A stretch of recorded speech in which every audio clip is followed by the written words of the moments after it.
ठंडों के मौसम में ज़्यादा से कमर दर्द ज़्यादा बढ़ जाती है, घुटनों का दर्द ज़्यादा बढ़ जाता है, कंधे का दर्द ज़्यादा बढ़ जाता है। ठंडी में देखिए बहुत ज़्यादा कारण होते हैं, जैसे मसल का सिकुड़ जाना। ठंड के मौसम मसल सिकुड़ जाता है, ज़्यादा लोग एक्सरसाइज ठंड से बाहर निकलते नहीं, एक्सरसाइज नहीं हो पाता है और ब्लड का सर्कुलेशन वहाँ पर रुक जाता है, थोड़ा सा धीमा हो जाता है, रुक तो नहीं जाता, धीमा हो जाता है। इसके कारण दर्द का ज़्यादा हो जाता है ठंडों के मौसम में। धूप में ज़्यादा हम लोग जा नहीं पाते, इसके कारण विटामिन डी का डिफिशियंसी हो जाता है। ज़्यादा अभी ठंड का मौसम में ज़्यादातर कहेंगे धूप में रहने के लिए कम से कम आधा घंटा 1 घंटा पूरे शरीर में धूप लगना चाहिए। प्लास्टर के दौरान हम लोग बोलते हैं जो पैर को ऊंचा रखना है, पैर को हो गए, हाथ को जहाँ पे लगाते हैं प्लास्टर उसको बोलते हैं थोड़ा एलिवेटेड रखना है, ऊंचा रखना है, और हाथ और पैर की उंगली बोलते हैं चलाते रहना के लिए। नमस्कार, मैं आपका दोस्त गौरव कुमार पाठक। आप देख रहे हैं केवी स्टूडियो का खास कार्यक्रम। इस खास कार्यक्रम में हम लेकर आए हैं आप सबों के लिए डॉक्टर का निर्देश, उनके सुझाव, उनके विचार। जी हाँ, आज हमारे साथ हैं बेगूसराय जिले के हड्डी जोड़ नस रोग विशेषज्ञ डॉक्टर अशोक कुमार जी। तो आइए इनसे मिलते हैं और हड्डी जोड़ और नस से संबंधित इनके सलाह, क्या समस्याएं हैं और उसके निदान क्या हो सकते हैं, सुनते हैं। सर्वप्रथम केवी स्टूडियो की ओर से सर मैं आपका बहुत बहुत स्वागत करता हूं, हार्दिक अभिनंदन करता हूं।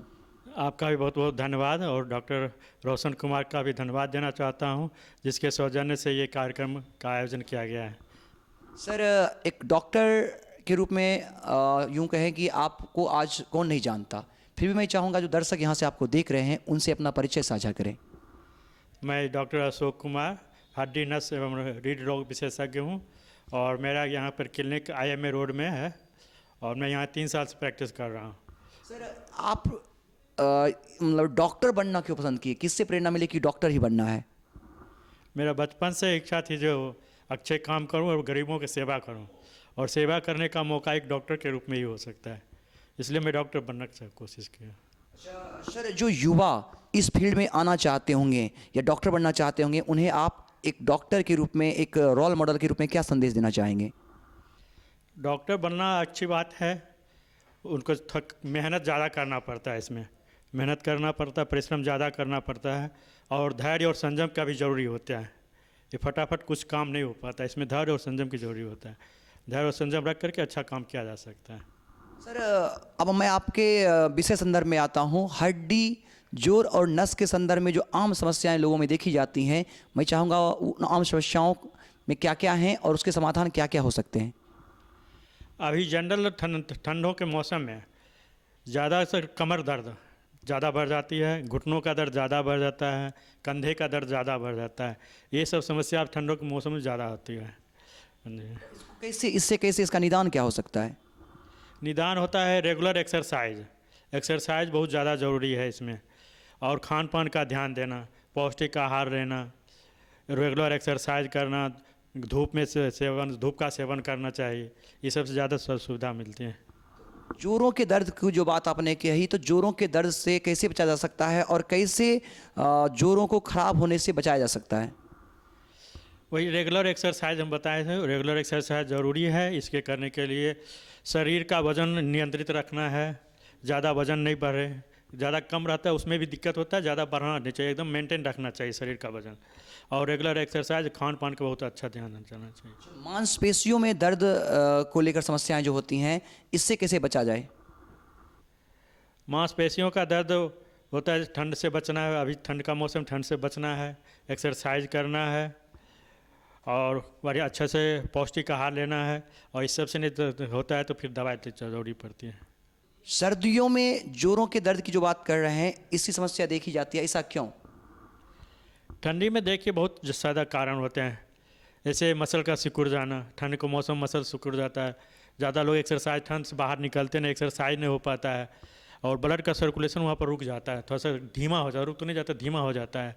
इसके कारण दर्द का ज़्यादा हो जाता है ठंडों के मौसम में। अच्छा, विटामिन डी की जो हमारे शरीर में कमी हो जाती है, इससे क्या समस्या होता है और कैसे इस समस्या से बचा जाए? विटामिन डी के समय कमी बहुत लोगों में होती है, और आजकल तो बहुत लोगों को देखा जाता है। हम लोग डॉक्टर प्रोफेशन में भी ज़्यादा लोग को विटामिन डी का डिफिशियंसी रहती है। हम लोग ज़्यादा धूप का सेवन नहीं कर पाते हैं, जिसका नेचुरल सोर्स है धूप में ज़्यादा हम लोग जा नहीं पाते, इसके कारण विटामिन डी का डिफिशियंसी हो जाता है। इसका मात्र नेचुरल सोर्स धूप ही होता है, और उसके बाद विटामिन डी के लिए हम लोग टैबलेट दवा देते हैं, एक्सरसाइज के लिए बोलते हैं। और इसके कमी से बहुत सारी बीमारियां हो सकती है। इसमें सारा सिस्टम जितना भी है सबका इफेक्ट करता है विटामिन डी। ज़्यादा खास करके हड्डी हो गया, हार्मोन्स हो गया, इस सब में बहुत ज़्यादा दिक्कत होते हैं। मांसपेशियों का मजबूती के लिए विटामिन डी ज़रूरी होती है। जो दर्शक यहाँ से सुन पा रहे हैं उन्हें आप क्या कहना चाहेंगे? विटामिन डी को शरीर में उनको खान पान को क्या खाएं जिससे उनकी विटामिन डी उनके शरीर में पूरा उपलब्ध हो? ज़्यादा अभी ठंड का मौसम है, ज़्यादातर कहेंगे धूप में रहने के लिए कम से कम आधा घंटा 1 घंटा पूरे शरीर में धूप लगना चाहिए। हाँ, खान पान में पौष्टिक आहार लेना, दूध लेना चाहिए, अंडे लेना चाहिए। अंडे में भी ज़्यादा रहते हैं विटामिन डी। और मीट मछली खाते हैं तो उसमें भी ज़्यादा रहता है, मीट मछली भी खा सकते हैं इसमें। प्लास्टर के दौरान ये कहा जाता है कि उंगलियों को चलाते रहें, ऐसा क्यों? प्लास्टर के दौरान हम लोग बोलते हैं जो पैर को ऊंचा रखना है। पैर को हो गए, हाथ को जहाँ पे लगाते हैं प्लास्टर उसको बोलते हैं थोड़ा एलिवेटेड रखना है, ऊंचा रखना है। और हाथ और पैर की उंगली बोलते हैं चलाते रहना के लिए। इससे क्या होता है तो हाथ का ब्लड का सर्कुलेशन मेंटेन रहता है। और सूजन जो होता है प्लास्टर लगने के बाद कभी कोई सूजन बढ़ जाता है, वो सूजन भी कम होता है उससे। इसलिए हम लोग उसको बोलते हैं चलाते रहना, हाथ को पैर को उंगलियां हैं चलाते रहना। नहीं तो सूजन बढ़ जाएगा, फिर दर्द बढ़ जाएगी, तकलीफ ज़्यादा बढ़ जाती है। इसलिए बोलते हैं हाथ पैर को उंगली चलाते रहना है। किन उपायों से विकलांगता से बचा जा सकता है? विकलांगता तो किस उम्र में होता है उसके अनुसार डिपेंड करता है। इसका विस्तार से ऐसा पूरी उम्र हर उम्र के अलग अलग रूप को देख। जैसे कोई जन्मजात हुई विकलांग होता है, उससे पहले हम लोग प्रेगनेंसी के दौरान ही कुछ चेक करते हैं, इसमें भी विकलांगता का पता चलता है।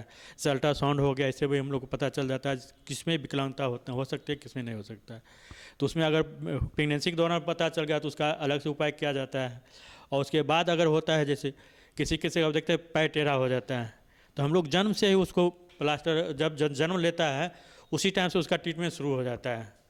और तो उसका पैर एकदम सीधा हो जाता है, कोई दिक्कत नहीं होता है। उसको हम लोग एक बीमारी भी कहते हैं CTE, कॉन्जेनाइटल टेलिपैथी इक्विनोवेरस। ये बीमारी होता है, इसमें पैर देखते हैं दोनों का पैर टेढ़ा हो जाता है। तो उसको अगर बचपन से ही ट्रीटमेंट मिला तो 5 साल में आते आते उसका बहुत पूरा पैर 100% ठीक हो जाता है। और जो केयर नहीं कर पाते हैं तो उसके फिर विकलांग हो जाता है। अच्छा, हड्डी से संबंधित जो समस्याएं होती हैं अलग अलग उम्र में अलग अलग तरह से होती है। ऐसा कहा था कि जो कम उम्र में हड्डियां जल्दी जुड़ जाती हैं या समस्याएं टूटने की नहीं होती। उम्र के बढ़ने के साथ साथ हड्डी जुड़ने की समस्याएं बहुत मुश्किल से हो पाती है। हड्डियां यूँ कहें कि वृद्धावस्था में हड्डियां बहुत जल्दी टूट जाती है। इसके संदर्भ में मैं चाहूँगा दर्शकों से अपने विचार साझा करें। ज़्यादा उम्र होने के बाद 40-45 होने के बाद हड्डियाँ कमज़ोर होना शुरू हो जाती है। अधिकांश लोग में इसको हम लोग ऑस्टियोपोरोसिस कहते हैं। उससे पहले ऑस्टियोपेनिया होता है, उसमें हड्डी कमज़ोर हो जाती हैं।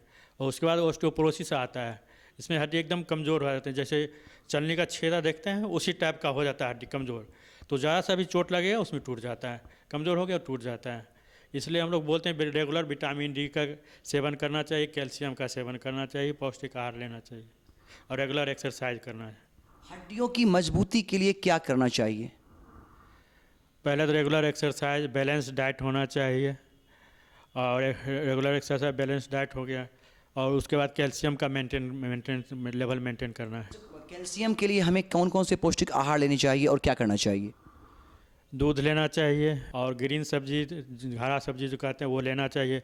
ब्रोकोली में देखा गया है सबसे ज़्यादा कैल्शियम होता है, तो ब्रोकोली का इस्तेमाल ज़्यादा करना चाहिए। सलाद के रूप में हो, सब्जी के रूप में हो, ये इस्तेमाल करना। अपनी पढ़ाई लिखाई के संदर्भ में आपने अपनी पढ़ाई लिखाई कहाँ से की? संघर्ष क्या रहा आपका एक डॉक्टर बनने का, एक यूँ कहें कि विद्यार्थी से डॉक्टर बनने तक का जो संघर्ष रहा उसके संदर्भ में, ताकि लोगों को, युवाओं को मोटिवेशन मिले?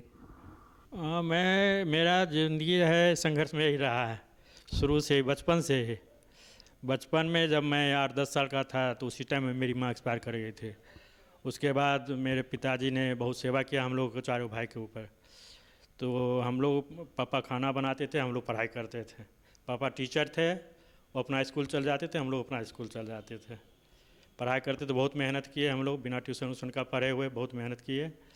उसके किसी तरह आकर के फिर हम लोग बड़े हुए तो पापा को आज़ादी दे दिए। हम लोग अपना खुद से खाना बनाते थे, खाते थे और सब पढ़ाई भी करते थे। ऐसे करते करते फिर हम लोग मैट्रिक पास किए, फिर किसी तरह से इंटर फिर पास किए। इंटर में भी अच्छा मार्क्स आ गया बिना ट्यूशन के। इंटर में थोड़ा ट्यूशन पढ़ना पड़ा हम लोग को। उसके बाद थोड़ा सा अच्छा मार्क्स आ गया तो हम लोग सोचे थोड़ा मेहनत किया जाए और तो हम और मेहनत की, हम लोग पटना गए, कोचिंग किए, तो हम लोग फिर डॉक्टर बन गए। मैं बचपन से ही था, मेहनत थोड़ा करता था, ज़्यादा ही है। हम लोग 4 भाई हैं, उसमें मैं सेकेंड नंबर पर हूँ। तो मैं शुरू से भी पढ़ने लिखने में ज़्यादा ध्यान था, तो पढ़ाई लिखाई किया, अच्छा किया। उसके बाद मैंने मुजफ्फरपुर से MBBS किया, उसके बाद PMCH से डी ऑर्थो किया, उसके बाद DNB के लिए हम लोग दिल्ली गए, दिल्ली में रहे 3 साल।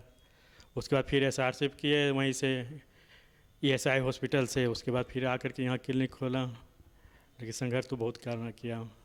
सर ऐसा सुनने में आया है कि प्राइवेट डॉक्टर को लेकर लोगों के मन में जो नकारात्मकता का जो भाव है, जो डॉक्टर का सम्मान होता था, भगवान का ओहदा होता था, आज कुछ एक डॉक्टर ऐसे हैं, मैं सब डॉक्टर का तो नहीं कह सकता, जिसके कारण कहीं ना कहीं इसमें तो लोगों का मन में जो भाव जो हुआ है, इसको लेकर आप क्या कहना चाहेंगे? देखिए, इसमें हम लोग तो डॉक्टर पर और पेशेंट दोनों में दोषी गलती मानता हूँ।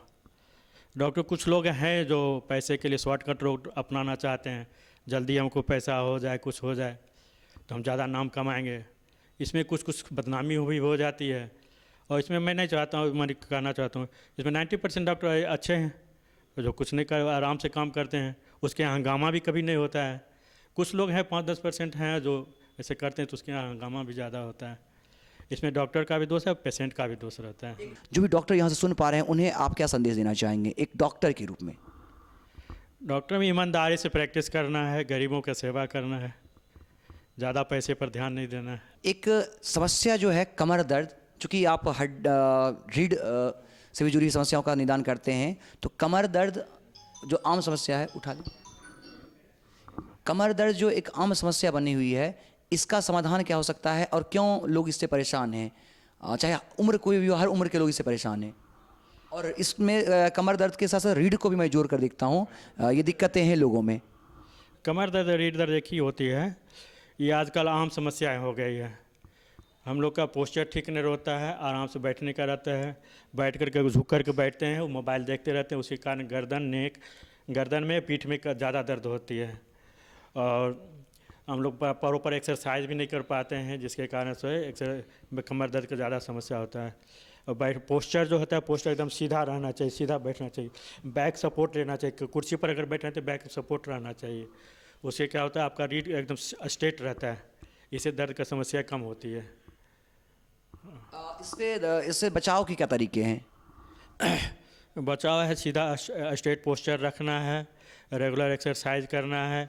बेड पर हम लोग सोते हैं तो उस थोड़ा सा मोटे गद्देदार नहीं होना चाहिए, थोड़ा हार्ड होना चाहिए, हार्ड गद्देदार बेड होना चाहिए, और प्रॉपर डाइट लेना चाहिए, बैलेंस डाइट लेना है, एक्सरसाइज ज़रूरी है। अंगों में किसी भी प्रकार की परेशानी होने के बाद जब नए अंगों को यूँ कहें कि आर्टिफिशियल लेग या आर्टिफिशियल हाथ भी आजकल लगाए जा रहे हैं, तो इसको लेकर आप क्या कहना चाहेंगे? नहीं, आजकल बहुत ज़्यादा ज़रूरी हो गया, आर्टिफिशियल लेग बहुत आ गए हैं। किसी का पैर कट गया, किसी का हाथ कट गया, उस टाइप का नहीं रह पाता है आजकल। आजकल तो नया टेक्निक आ गया, उसमें आपका जिस कलर का हाथ पैर है उसी कलर का आपका हाथ पैर सेट करके बना दिया जाता है, उसमें लग जाता है, और इससे विकलांगता की समस्या कम हो जाती है। तो हम लोग का यहाँ पेशेंट एक भर्ती है अभी। इसमें क्या इसका प्रावधान क्या है, कितने खर्चे आते हैं, आम आदमी इस खर्चे को पूरा कर पाएगा कि नहीं, उसकी समर्थता क्या होगी? नहीं, इसमें तो अगर आप प्राइवेट में लगाना चाहते हैं तो उसमें कॉस्ट थोड़ा बढ़ जाती है। इसका प्राइवेट बहुत सारे संस्थान हैं, वो आपको फ्री ऑफ कॉस्ट दे सकते हैं। आप खाली वहाँ पर पहुँच जाइए, उसको अपना सब चीज़ दिखाइए, वो आपके जो सूटेबल अंग होगा वही लगाएगा। जैसे जयपुर फुट आ गया, बहुत सारे फुट आ जाते हैं, फुट में गड़बड़ है, जयपुर फुट आ जाता है, उस आपको संस्थान के द्वारा आपको फ्री में मिल जाएगा। उसका चैरिटेबल ट्रस्ट आता है, उसके द्वारा मिल जाएगा। डॉक्टर साहब, आपने अपना समय हमारे साथ दिया, अपने विचार हमें साथ साझा किए, इसके लिए बहुत बहुत आभार, बहुत बहुत धन्यवाद आपका। धन्यवाद आपको भी, और KBS स्टूडियो और डॉक्टर अश्विन कुमार सर का भी बहुत बहुत धन्यवाद। Thank you sir. इस तरह के जो कार्यक्रम है आप हमारे YouTube channel stars of Begusarai पर देख पाएंगे, साथ ही साथ Facebook page doctor Roshan Kumar को ही ज्वाइन करने के बाद आप इससे जुड़ पाएंगे। आप हमारे साथ बने रहें, हमारे इस अभियान को अपने समर्थन से मजबूत करें। कैमरामैन विकास के साथ मैं गौरव कुमार पाठक, KV स्टूडियो बेगूसराय।